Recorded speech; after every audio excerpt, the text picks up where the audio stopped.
Queridos irmãos, boa noite. Tratarmos nesta noite de um tema que, a princípio, nos parece algo óbvio de sermos, como nos imaginamos, filhos de Deus,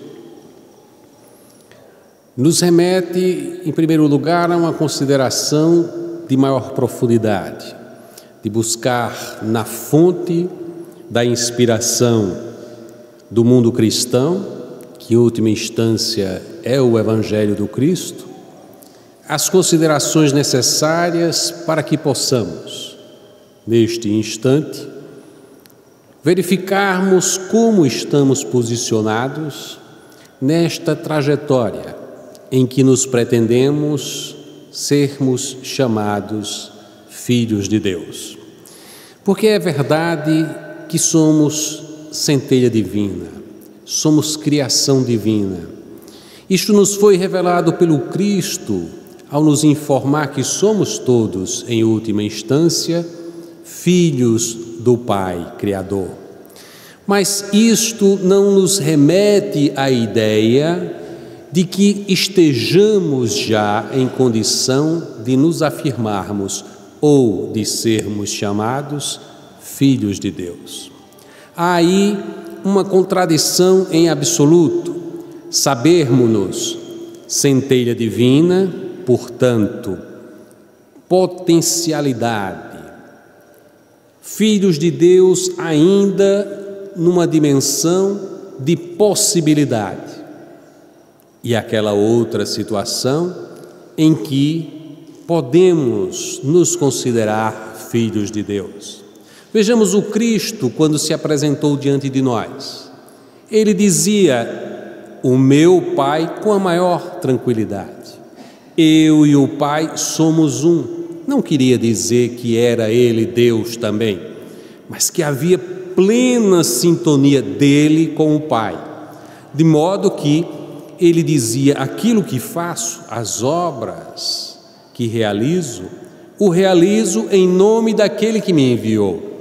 E era tão clara a sintonia entre ele e o Pai, que ele podia afirmar-se tranquilamente, com a maior naturalidade, ser filho de Deus.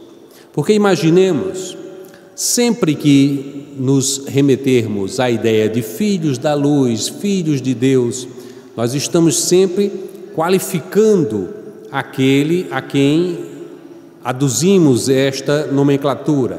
Por exemplo, filhos da luz quer dizer iluminado, filhos de Deus quer dizer divino. Então, quando nos pensarmos na condição de filhos de Deus, devemos nos inteirar, se podemos, de fato, nos considerarmos já na categoria de sermos divinos. Em Lucas, no capítulo 21, há uma passagem que é aquela que é tratada por Emmanuel numa mensagem intitulada Filhos de Deus. O capítulo 21 de Lucas trata daquele relato da discussão entre Jesus e os seus discípulos acerca dos grandes eventos que iriam ocorrer. Falava Jesus diante do templo e dizia: está completamente ornado de pérolas, de riquezas, mas haverá um tempo em que não restará pedra sobre pedra. E naquele instante os discípulos ficaram assustados. É relatado no Evangelho que Pedro e seu irmão André, João e seu irmão Tiago vão perguntar ao Cristo: mas quando ocorrerá estas coisas? Quais os sinais que serão observados? Quando haverá de se dar o fim do ciclo? Obviamente é esse o sentido que é dado pela pergunta, o que em algumas vulgarizações da Bíblia se afirma como o juízo final. Mas não é esse o sentido original da pergunta. quando se dará o fim do ciclo? E Jesus começa então a falar sobre aquela situação em que tudo que se reveste de materialidade, de roupagens externas, que é representado pelo templo, haveria de ruir. E isto se daria com grandes testemunhos, porque os discípulos haveriam de enfrentar todos os tipos de perseguições. E ele relata isso. Os discípulos, logicamente, observando todas essas predições, todas essas profecias, se encontravam um tanto quanto inquietos diante daquelas palavras do Mestre. E ele afirmava, ainda nestas circunstâncias, quando tudo isso ocorrer, sereis perseguidos, haverá terremotos, haverá isso, aquilo, outro. Ainda nestas circunstâncias, não será o fim do ciclo. E afirmava ele, e sereis odiados por todos, em função do meu nome. Mas um cabelo de vossa cabeça não se perderá. E afirmava, em vossa perseverança adquirireis vossas almas. É exatamente essa passagem que é trazida por Emmanuel para exame. Como Emmanuel estava fazendo um comentário sobre o Evangelho, naquilo que era o Evangelho, nos anos 40, 50, quando fazia para Emmanuel, para Chico, ele utiliza de uma palavra que era transcrita até então, que era paciência. Mas a melhor tradução é essa: em vossa perseverança adquirireis as vossas almas. Mas é interessante que Emmanuel comenta sobre a paciência, mas num sentido de perseverança. Porque ele diz, paciência não significa dizer que nós nos contentemos com tudo que é errado. É necessário ajudar a modificar aquilo que está errado, mas ternamente, sem confrontações exacerbadas, garantir paciência, mas ao mesmo tempo ser operoso, atuar para modificar as realidades que se veem injustas e tudo mais.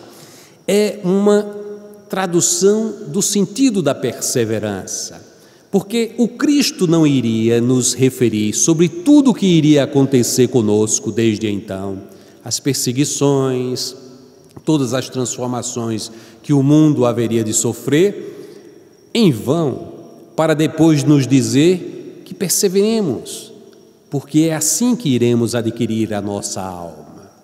E, portanto, no sentido de adquirir a nossa alma, nos chegarmos à condição de podermos nos dizer filhos de Deus, sem nenhuma algo antinatural, mas tão naturalmente como o próprio Cristo dizia, eu e o meu Pai somos um. É preciso saber se efetivamente a nossa vida nos encaminha para termos essa sintonia com Deus. E há no Evangelho, digamos assim, todo um roteiro para exemplificar essas situações que estamos a nos referir. Porque, vejamos, diante daquelas constatações que eram oferecidas pelo Mestre, de que grandes mudanças iriam acontecer, o primeiro elemento a ser enfrentado pelos discípulos é o medo. Se era assim há 2000 anos, com os discípulos sabendo que o templo, que Jerusalém iria ruir, e vejamos, quando a gente fala Jerusalém vai ruir, para eles que estavam lá, significavam a terra, os seus parentes, o seu povo, toda a sua cultura. É algo como se disséssemos assim, a nossa vida irá desabar por completo. Então, o primeiro sintoma de alguém que é defrontado com a realidade desse tipo é ter medo. E os dias atuais, estes são dias de medo também. Então é por isso que essa mensagem do Cristo é tão importante para nós outros, que somos aqueles que da última hora estamos recebendo essa mensagem transformadora. O Cristo falava para os discípulos há 2000 anos, mas endereçava este recado para todos nós que seguiríamos na jornada, que poderíamos inclusive estar naquele instante e não compreender as lições que foram oferecidas. E temos, nesta oportunidade, a condição de recepcionar essa mensagem rica de significados e nos transformarmos, superarmos a situação de medo, que era exatamente isso que ele queria nos alertar. Não temam, não temam, eu venci o mundo. Era um recado extraordinário que o Cristo nos trazia. E nesse sentido, a primeira ideia do aprendiz sincero do Cristo, como nos informa Emmanuel, é a consideração de que não é possível ser seguidor do Cristo e carregar o medo dentro de si. A consideração do medo em nós deve ser tratada como o primeiro desafio que devemos vencer, porque devemos ser confiantes. Se somos de Deus, se queremos sintonia com o Pai, devemos confiar plenamente, porque nada que nos ocorre fora da justiça do Pai. Então vejamos, em alguns momentos somos defrontados com grandes eventos que nos convocam a termos medo. São guerras, a violência urbana, os grandes desafios que enfrentamos pelas intempéries da natureza, os terremotos, todos os tipos de eventos sísmicos e outros mais, e sentimos medo. E sentimos medo em outras condições menores. São os desafios da vida, do dia a dia na vida, os desafios no mundo do mercado, de trabalho, os desafios nas relações humanas, que nos convocam a sentir medo.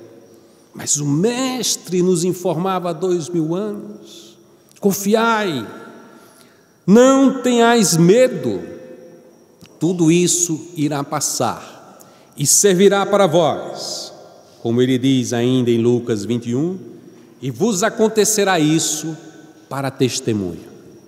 E é uma coisa impressionante, porque quantos de nós, ao longo das diversas encarnações que tivemos, como cristãos, acreditamos que a simples filiação a uma religião, a uma denominação cristã, nos garantiria estarmos imunes às provações, o que é absolutamente incompreensível, tendo em conta de que o próprio Cristo foi Ele mesmo vítima de grandes perseguições e foi levado ao Calvário.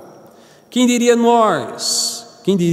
de nós que somos, como ele dizia, discípulos, e o discípulo não é mais do que o mestre, e se o mestre haveria de passar por todas as perseguições, não seríamos nós a ficar imunes a estes grandes testemunhos. Então era um momento de domar o medo e de, frente aos testemunhos, termos a condição de confiança, que afinal de contas é a única coisa segura a nos conferir possibilidade de superar as adversidades. Sem a fé, sem a vinculação com o Pai, temos imensas dificuldades, poderíamos dizer insuperáveis, de enfrentar os grandes testemunhos. E dizia, portanto, o Cristo que na vossa perseverança ireis adquirir as vossas almas. Adquirir as nossas almas significa exatamente superarmos as condições que nos fazem ainda vir à Terra para a realização dessas encarnações de baixo teor ainda, porque estamos na Terra, é um mundo ainda muito atrasado, e só estamos na Terra, neste mundo muito atrasado, porque ainda temos necessidades a serem vencidas, de superarmos as sombras que carregamos dentro de nós, iluminarmos-nos para poder um dia, quem sabe, certamente, podermos nos afirmar: eu e o Pai somos um. E desta forma haveremos de nos ser considerados filhos de Deus, divinos.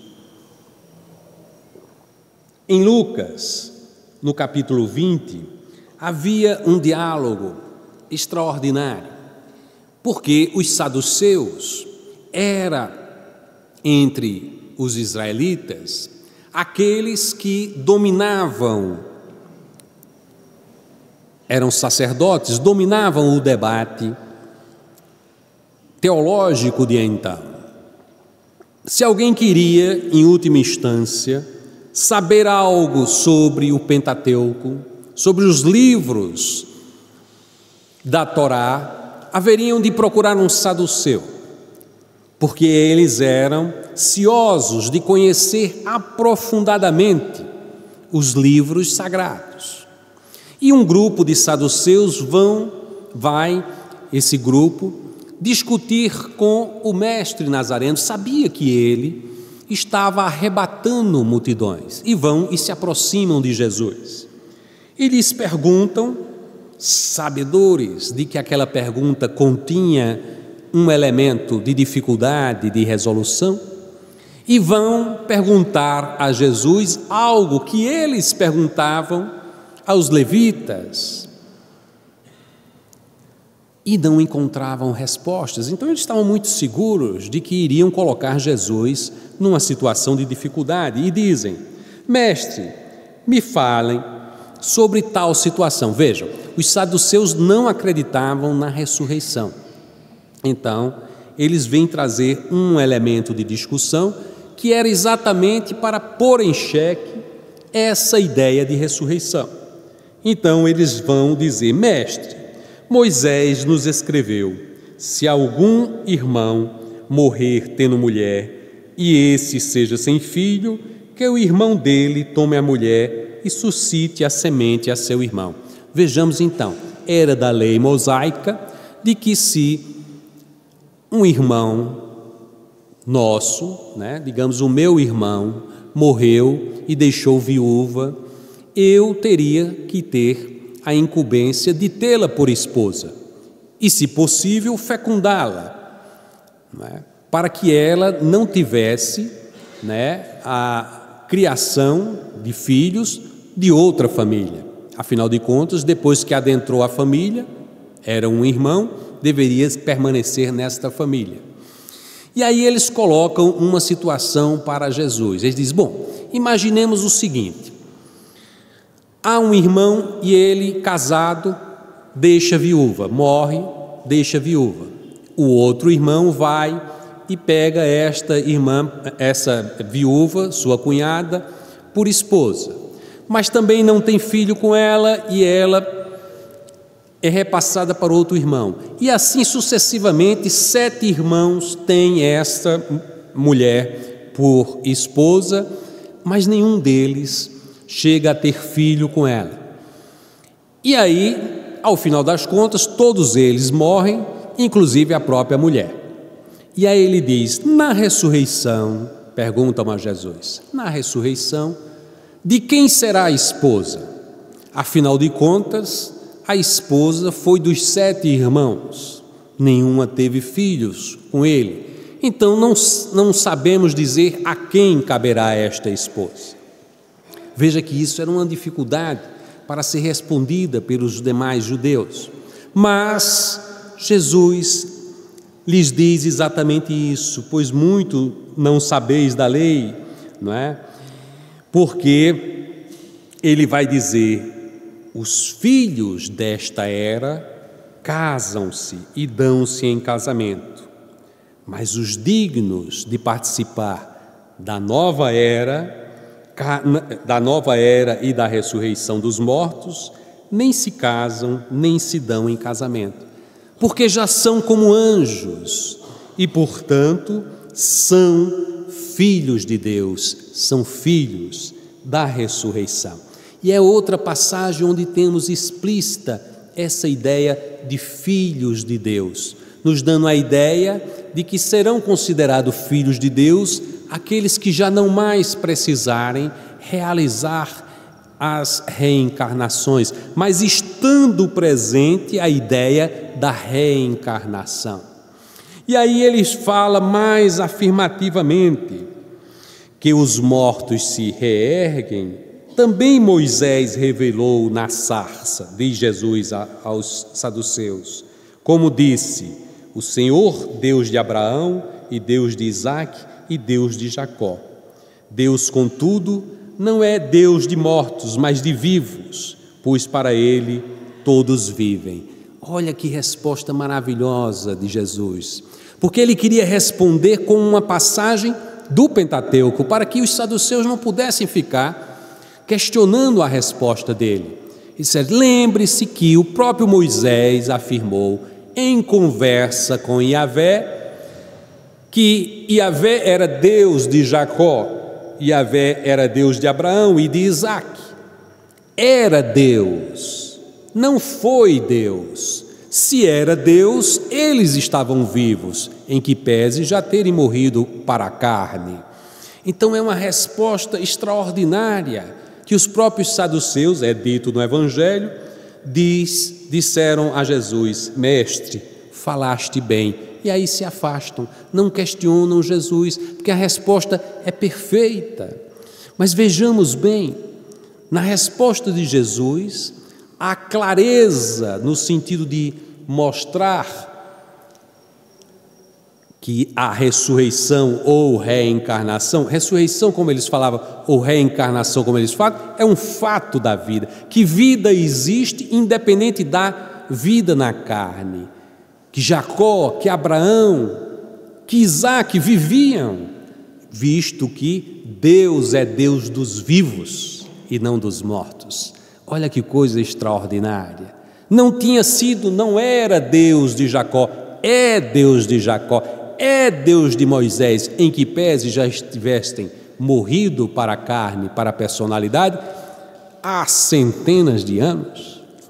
Mas Deus é Deus de vivos, e filhos de Deus haverão de ser aqueles que já se encontram em situação de não mais virem ao mundo para realizarem os seus resgates, porque já viverão, como é dito pelo Cristo, como os anjos do Senhor, sem a necessidade de viver as relações maritais, o amor, tal como vivemos na carne, porque na carne precisamos procriar. No mundo espiritual não há procriação de espíritos por relações carnais, como relações sexuais, tal como verificamos na carne. Então são situações distintas. Eles traziam um exemplo para colocar o Cristo em dificuldade, e o Cristo, em lhes respondendo, nos traz essa mensagem alentadora para 2000 anos depois,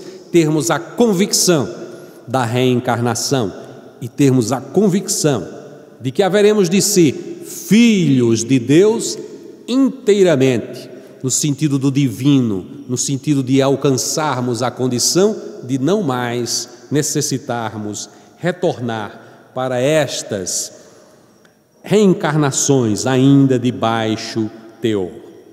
Vejamos a importância dessa afirmação do Cristo, porque ele nos dizia, no seu discurso inesquecível do Sermão do Monte, nos afirmava que eram bem-aventurados ou felizes os pacificadores, porque serão chamados filhos de Deus.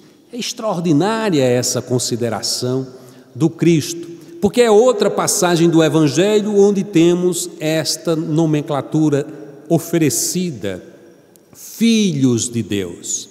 Veja que Jesus não disse que somos todos filhos de Deus, mas disse que os pacificadores haverão de ser chamados filhos de Deus.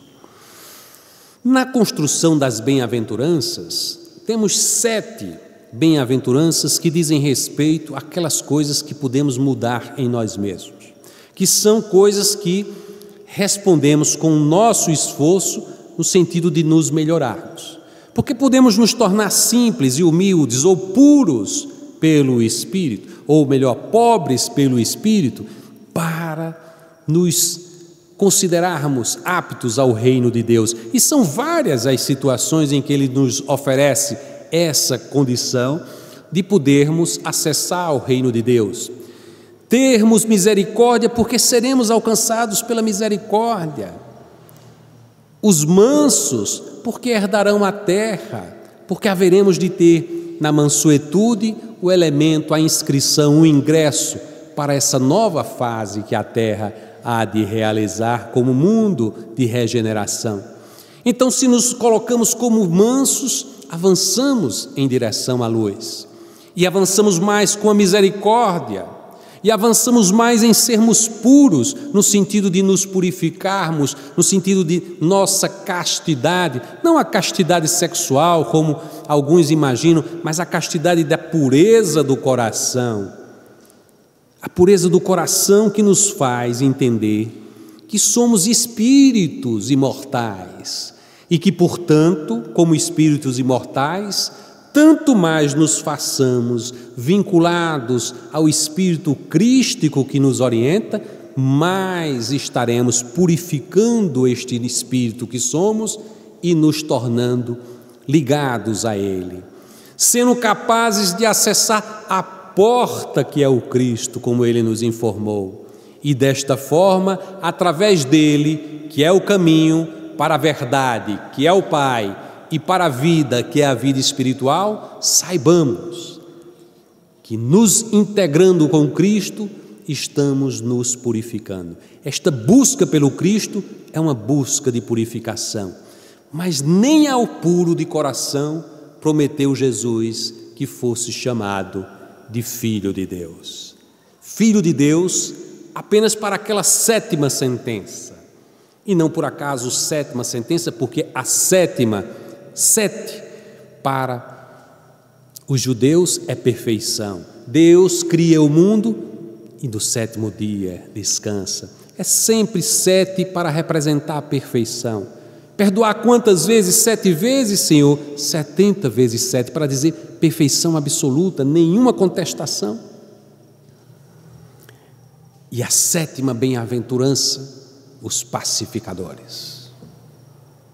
Estes serão chamados filhos de Deus, porque para ser pacificador, para ter a paz do Cristo dentro de si e poder transmitir aos outros, é preciso ser misericordioso, puro, é preciso ser manso, é preciso ter a capacidade de enfrentar as aflições com destemor, com coragem, com resignação, é preciso ser simples e humilde, é preciso ter todas essas características para que um coração vinculado ao Cristo possa responder aos desafios humanos com paz interna e com pacificação, que é nos movimentarmos em direção aos nossos semelhantes, pacificando-os. Quantos luminares já chegaram até nós em nome do Cristo, ou às vezes sem ser em nome do Cristo, mas vivendo uma vida em conformidade com o Cristo, e traziam essa capacidade de iluminar os demais, de levar paz aos demais. Lembremos-nos do pobrezinho de Assis, adentrava as casas humildes ou as casas abastadas, e quando adentrava dizia: a paz esteja convosco, lembrando o Cristo Jesus, e todos ficavam tocados com aquela figura, aquela presença, aquele exemplo. Não eram as palavras o fundamental, era aquilo que representava aquela existência como elemento de trazer o divino aos seus semelhantes. Chico Xavier, quando chegava a se aproximar dos outros, as pessoas se diziam de estar completamente emocionadas, alguns choravam copiosamente só de se aproximar, porque era uma bondade que se transmitia, uma pureza de coração. A pacificação é conduta necessária para que possamos nos dizer, afinal de contas, filhos de Deus.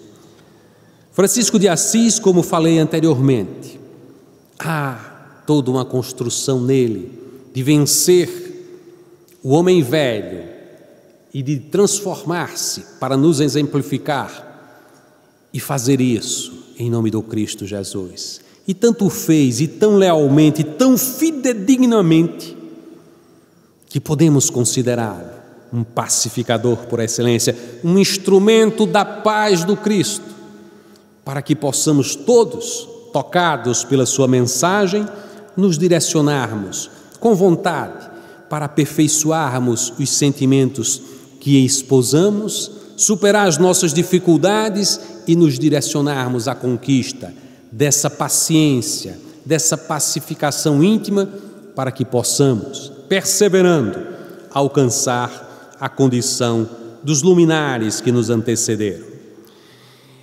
Em Mateus, no capítulo 24, há uma passagem que Jesus afirma: mas aquele que perseverar até o fim será salvo. É preciso que a gente se assegure na nossa vida que não existe nenhuma facilidade em se fazer cristão. Nos dizermos cristão não nos convoca unicamente a expressar palavras em nome do Cristo, a decorar textos evangélicos, a falar coisas referentes à Boa Nova, mas vivenciarmos, sermos cartas vivas do Cristo de que falava o apóstolo Paulo. Porque aquele que vive plenamente o Evangelho é mensageiro do Senhor. E desta forma, perseverando, como dizia o Cristo, seremos salvos. Mas qual é a ideia de salvação que o Cristo nos dá? Essa salvação que nos levará a uma condição em que não precisemos mais retornar em encarnações ainda tão atrasadas como as que realizamos. Condição essa que possamos imaginar nos levar à condição de divinos, de filhos de Deus. Em Mateus, no capítulo 25, é o Cristo a falar, exemplificando aos seus discípulos sobre esse fim de ciclo. O fim de ciclo que almejamos para todos nós e para a sociedade como um todo, para a terra como um todo. Imaginamos um momento em que a nossa jornada irá nos fazer vitoriosos sobre nós mesmos e aí podermos ser considerados filhos de Deus, dignamente filhos de Deus. Em Mateus, no capítulo 25, nós vamos ter Jesus falando aos discípulos. E ele falava de um rei que, tal como um pastor, iria separar ovelhas de um lado e bodes de outro, os bodes à esquerda e as ovelhas à direita. E vai dizer para aquelas que ali estão à direita, os escolhidos do Pai, irá dizer: venham, tem um reino escolhido para vós, pois eu tive fome e me alimentastes, sede me fizeste beber e era estrangeiro e me recebeste, estava doente e me visitaste, estava preso e vieste me ver. E haverá de dizer àqueles que estão sendo recolhidos para a salvação, conforme é dito no texto evangélico: mas quando foi que fizemos isto em relação a ti?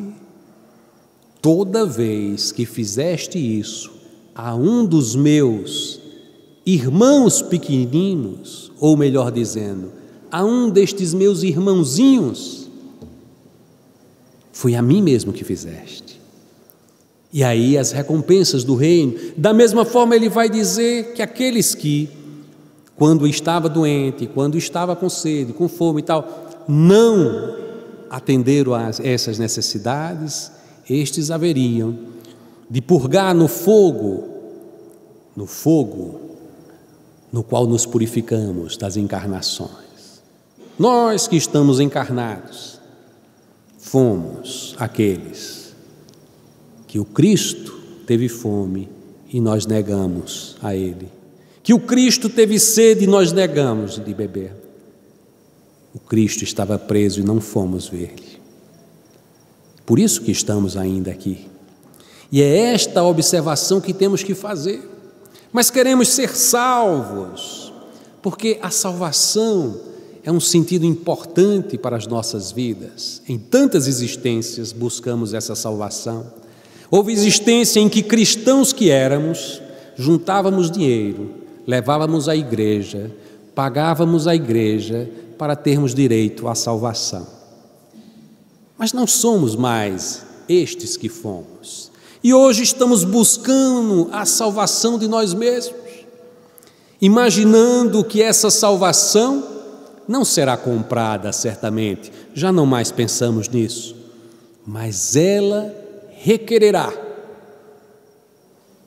que superemos os nossos medos pela confiança irrestrita no Pai, de que enfrentemos os nossos testemunhos, porque ninguém ficará imune aos testemunhos, mas saibamos nos conduzir vinculados ao Pai, porque é a melhor forma de superar quaisquer testemunhos.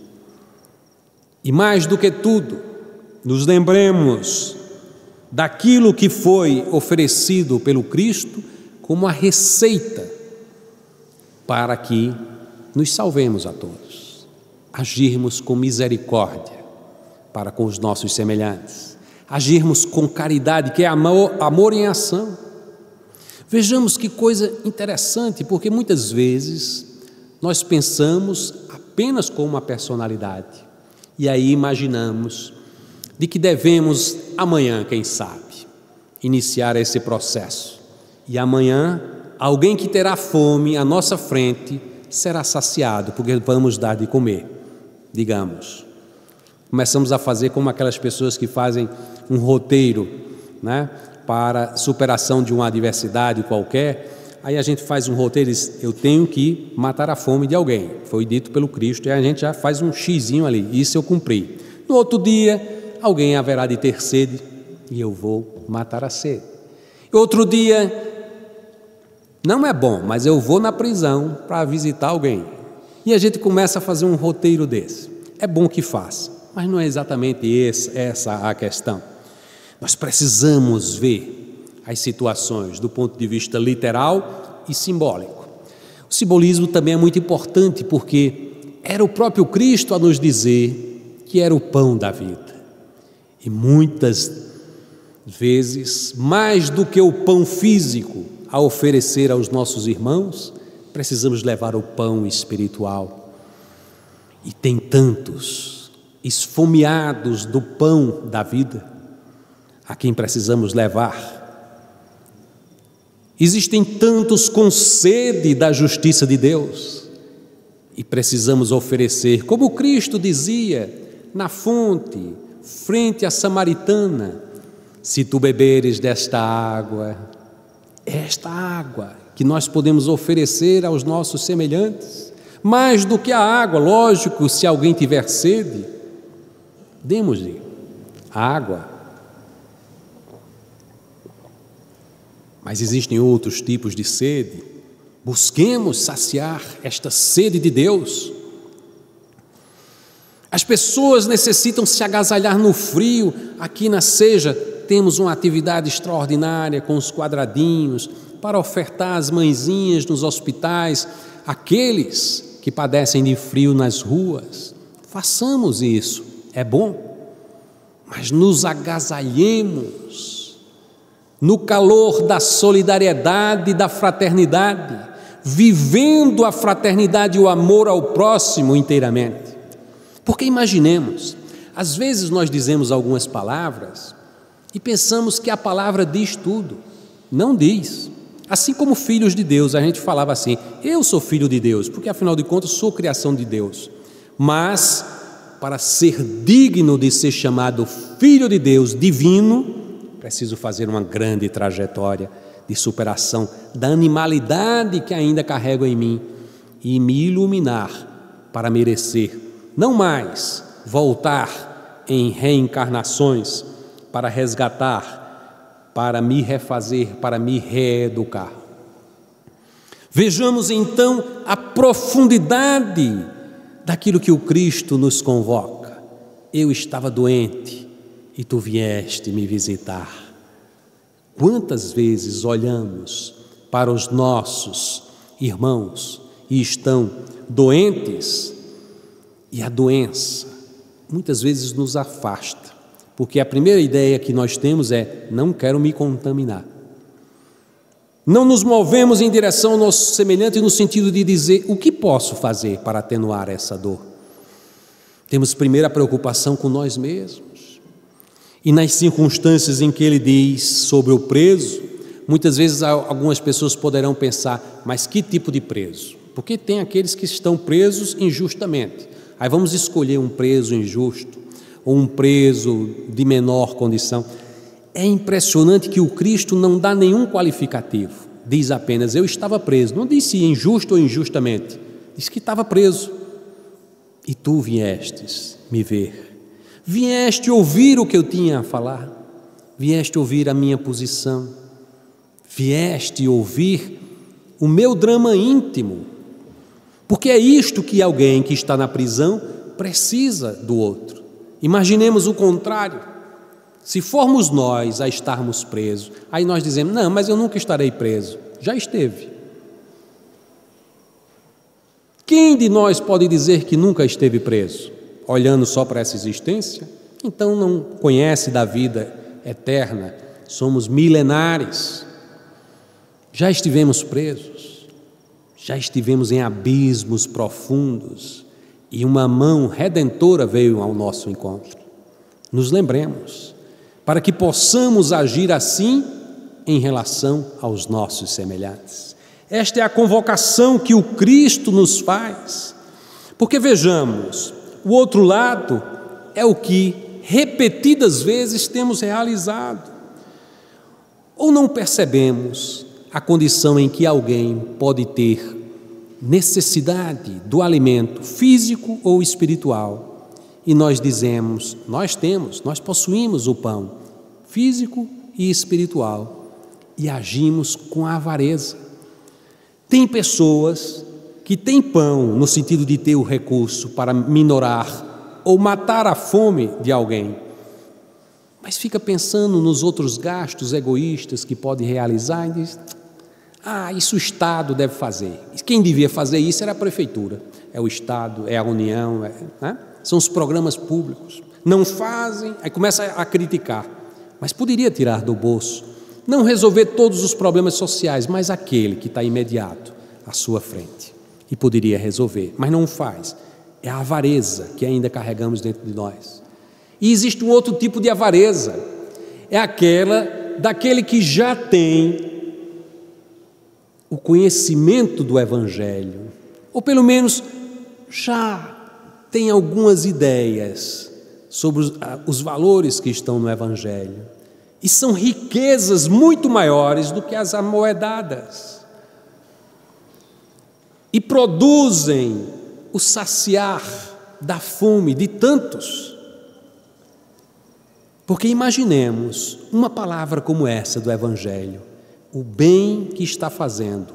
Certamente há alguns espíritos que aqui estão encarnados, e muitos dos que vieram desencarnados, para ouvir as palavras do Cristo e serem tocados, saciados na sua fome espiritual.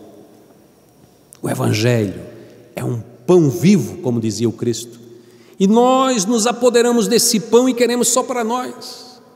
Partilhemos o pão, levemos aos nossos irmãos para produzir o bem que nos levará à salvação. E por egoísmo, muitas vezes, diante dos dessedentados, não somos capazes de oferecer a água da fonte viva. E que benefícios podemos levar aos nossos semelhantes?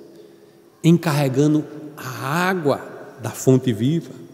E por outro lado, por orgulho, não queremos entender os nossos irmãos, como Cristo diz: eu vinha do estrangeiro e me abrigaste. Vir do estrangeiro tem sentido muito amplo.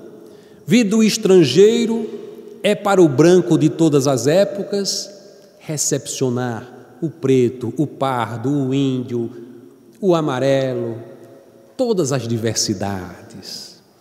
É para quem ainda é muito rigoroso e imagina que ser homem digno ou mulher digna depende de uma certa conceituação,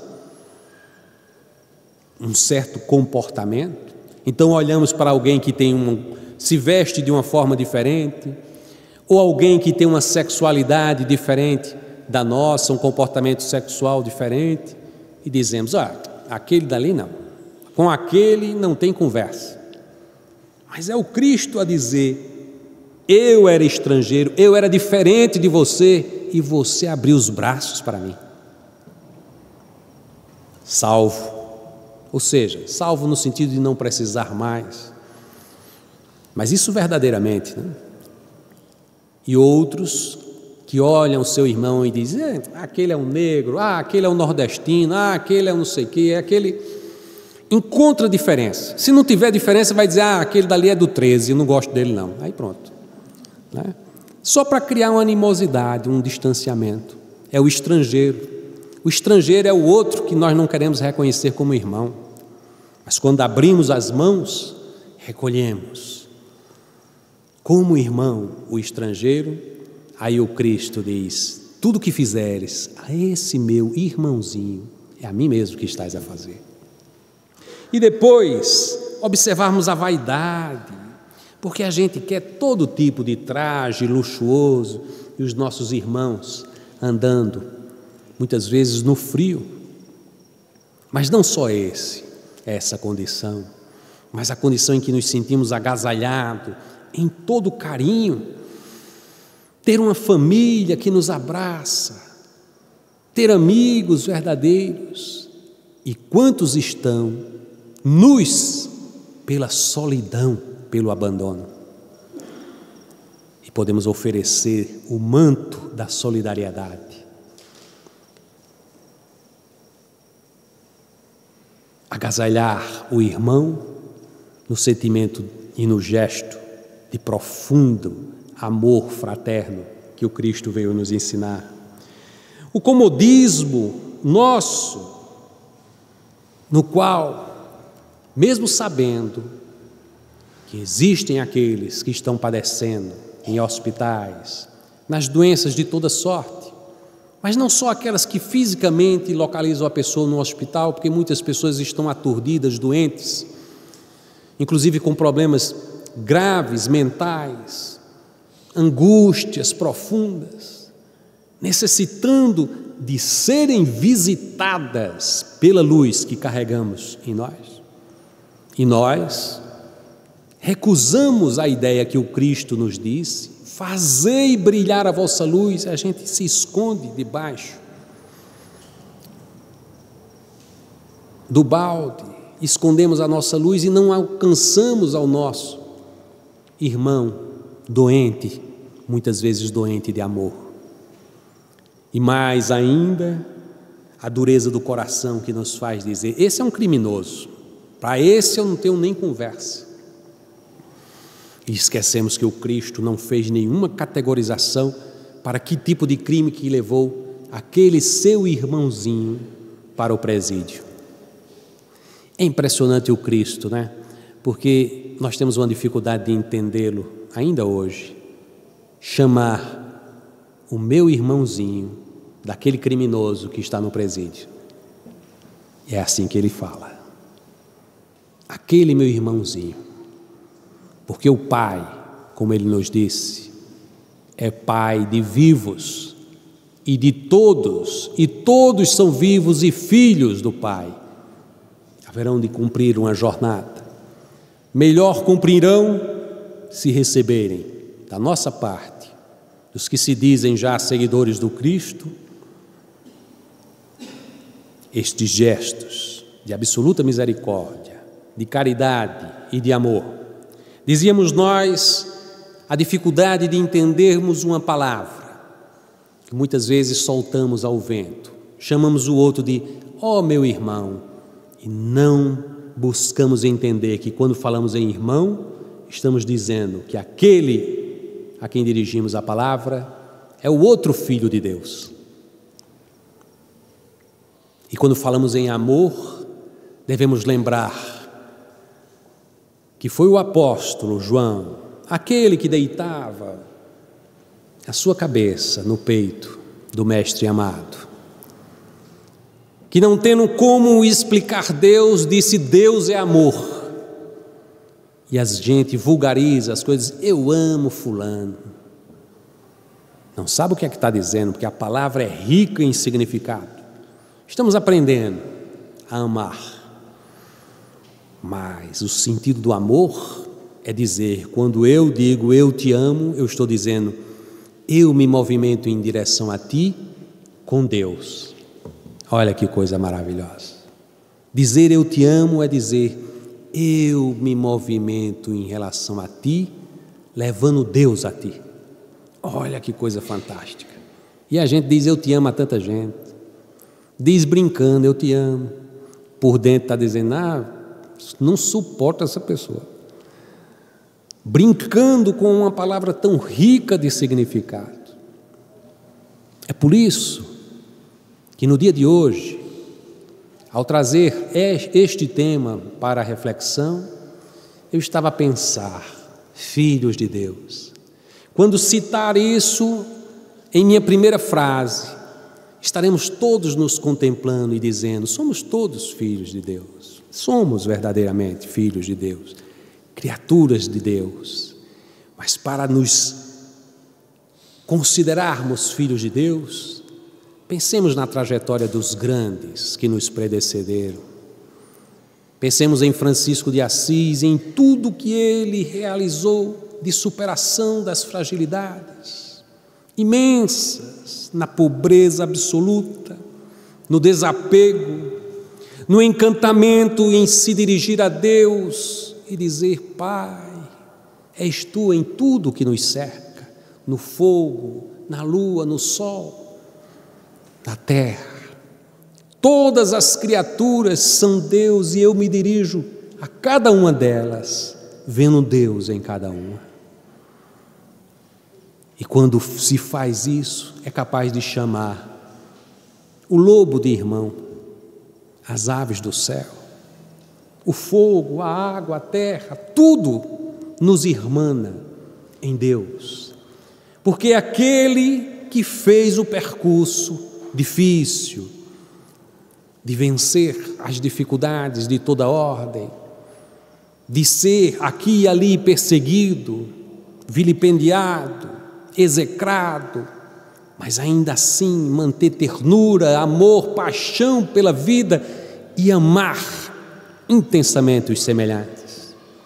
E aquele magnífico pobrezinho de Assis nos deixou um legado para que hoje possamos seguir os seus passos em direção ao Cristo Jesus, porque era ele o êmulo, o imitador do Cristo, e dizia ele sempre, irmãozinhos, nos tratemos a todos com o carinho que uma mãe trata ao seu filhinho. Imaginemos uma sociedade em que cada um trata o outro da mesma forma que uma mãe trata os seus filhinhos. Era ele, Francisco, o mesmo João Evangelista, que apoiava sua cabeça no peito do Cristo e que era capaz de nos informar que Deus é amor, que Deus é luz e que nele não habita treva alguma, para nos trazer, séculos depois, a mensagem restaurada do Cristo. E é Ele que está se aproximando de nós, para em gesto de pura entrega e amor, a nós outros, voltar ao convívio humano. Por isso, observemos as palavras do Cristo: não temais, haverão terremotos, perseguições, tudo o que estamos a ver nos dias de hoje, pais que se voltam contra os filhos, mas o Pai nos acompanha amorosamente, tanto nos acompanha amorosamente, que está nos legando a vinda destes seus emissários para nos abraçar a todos, para serem eles aqueles a reavivar a ideia do amai ao próximo como a si mesmo.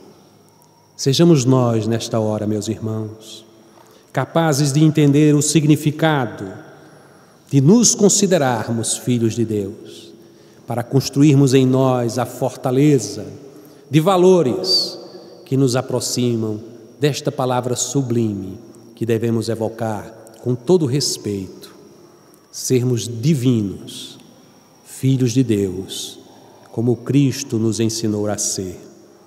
Que o amor do Cristo nos acompanhe agora e para todo sempre.